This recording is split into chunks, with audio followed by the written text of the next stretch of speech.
একটি দেশের অর্থনীতিকে প্রবাহমান করে ব্যাংকিং খাত, গড়ে দেয় দেশের অর্থনীতি আর ব্যবসা বাণিজ্যের ভিত।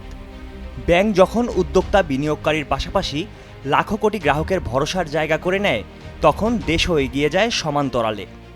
তবে শঙ্কার বিষয় হচ্ছে, গত দেড় দশকে বাংলাদেশের ব্যাংকিং খাত হয়ে উঠেছে এক দুঃস্বপ্নের নাম।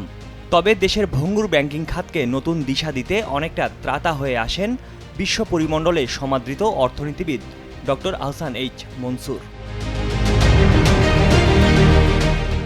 আগের সরকারের শীর্ষ মহলের ঘনিষ্ঠতার সুযোগে দেশে বেশ কিছু দানবের জন্ম হয়েছিল, যারা ক্ষমতার ছায়াতলে তছনছ করে দেন ব্যাংকিং খাত।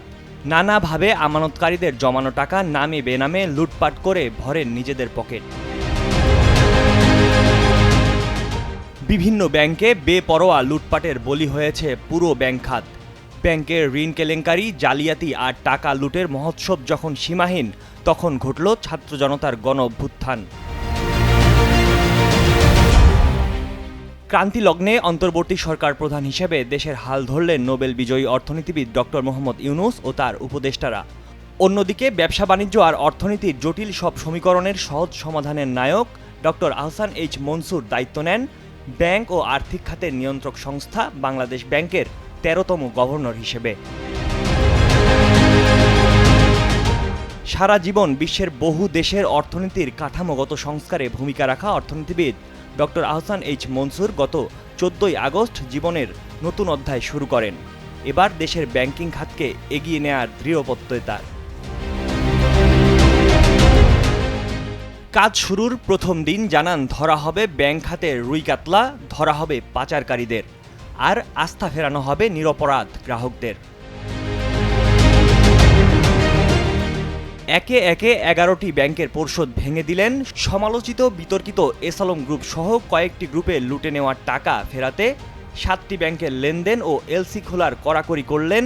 সপ্তাহে ১ লাখ টাকার বেশি তোলার নিষেধাজ্ঞাও দিলেন।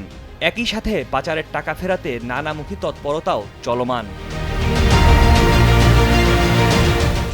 গভর্নরের উদ্যোগে ব্যাংকে আস্থা ফিরতে শুরু করে। প্রবাসীদের পাঠানো রেমিটেন্সে দেখা যায় প্রতিফলনও, বাড়তে থাকে ডলার প্রবাহ। আগের সরকারের সময়ে নেয়া বিপুল অঙ্কের ঋণ থাকার পরও সংস্থাগুলো সরকারের ইতিবাচক কর্মকাণ্ডে সাড়া দিয়ে সংস্কারের পাশে থাকার আশ্বাস দেয়।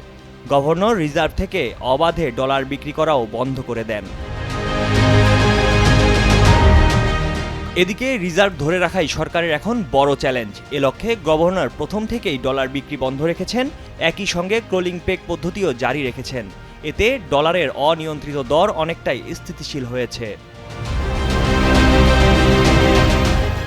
ময়ূখ ইসলাম, কালের কণ্ঠ।